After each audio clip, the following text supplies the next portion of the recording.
Parents, this video is for you. If you have a toddler, maybe a grade schooler at home, and they're having a lot of tantrums and meltdowns, and you're wondering, is it appropriate for their age?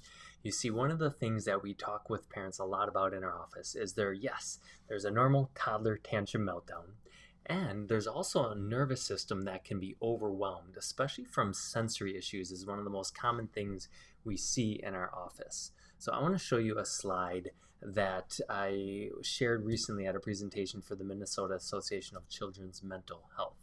And one of the things we were discussing is the difference between sensory overwhelm and overload that's leading to a dysregulated nervous system, where a child really doesn't have control over their tantrum, their meltdown, versus something that's appropriate for a child's age. So the first thing you'll see on this list is age-appropriate behavior tantrum is something that a child can recover from on their own. So I give an example here. When I was a kid, my sister was 3 years old, and she was walking up the steps in our house, and she slipped and fell and banged her knee. And she started tearing up and crying, and she looked around, and I was kind of tucked away in the basement. She couldn't see me. As she was looking around, she didn't see anyone. And in a moment, she popped up and walked the rest of the way up the stairs just fine. So that was an example of something that she was bringing that emotion to the surface to get attention.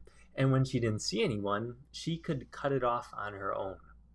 On the flip side, on dysregulation from an overwhelmed sensory system, a child can't recover easily on their own. The other month when I was getting my hair cut, the person cutting my hair, she was sharing a story of an 8-year-old where the 8-year-old and 8-year-old's mom went to a play together. And she knows this kiddo struggles with some sensory issues, and she thought, man, how is he going to sit through this play? Because she has seen him have outbursts and meltdowns and become overwhelmed very easily from small things. So he gets through the play, does perfectly fine. She thought, wow, nice job, buddy. They stand up as everyone's shuffling out of the auditorium to leave. And all of a sudden, he completely melts down. He falls to the ground. He's crying. He's hitting. He's rolling around. And Mom looks at my hairstylist. She goes, there's nothing we can do right now. We just got to ride it out. So that's an example of dysregulation from an overwhelmed sensory system, because his body was holding it in the whole play. Once he got to the other end of it, he couldn't hold it in anymore. He had a meltdown that him, Mom, no one could really do anything about because the system was so overwhelmed. On the next one here, oftentimes a behavior or a tantrum, it's something that is developmentally appropriate for especially a toddler learning how to interact with the world and learning, if I throw this tantrum, will I get what I want? So in this case, as an example here, if my son really wants to put the toothpaste on the toothbrush and I do it for him, he might start having a tantrum saying, I wanted to do it. And if I give him the toothbrush and the toothpaste and he gets to put some on himself, he calms down afterward. Versus if it is that overwhelmed from a dysregulated sensory system, they don't care what someone else's reaction is. They're just going to keep melting down. Along the same line, if someone responds a certain way, if it's a behavior issue, your kiddo may see them react. And an example here, again, if my son is melting down and he starts throwing something, and all of a sudden he throws something that's glass, and my wife or I go, oh, that's glass, and we gasp and we exclaim that, you'll see him pause and react.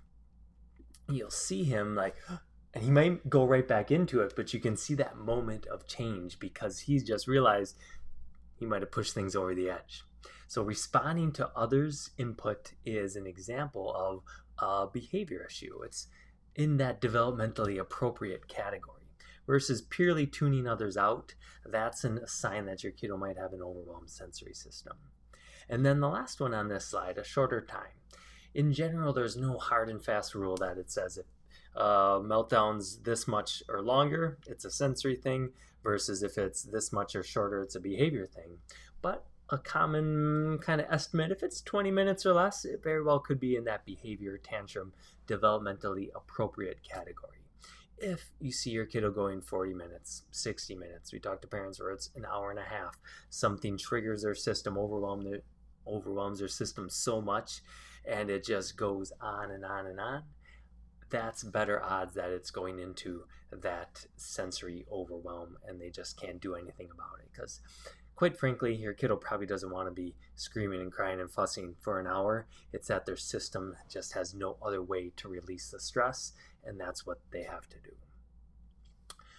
Ultimately, if it comes down to something that's in a normal behavior tantrum developmentally appropriate category, but you want help with it, that's where something like my wife's services. She's a parent coach, and she helps walk you through strategies you can do as a parent to minimize the reaction and get through it more quickly.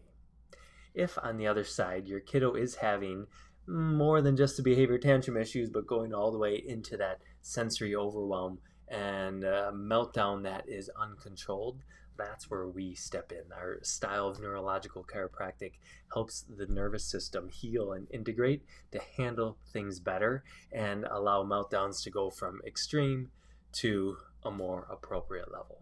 So check out our other videos and resources. We have a lot on sensory integration and sensory processing if this starts to ring a bell. And if you have any questions, reach out. We're always here for you. I'll see you soon.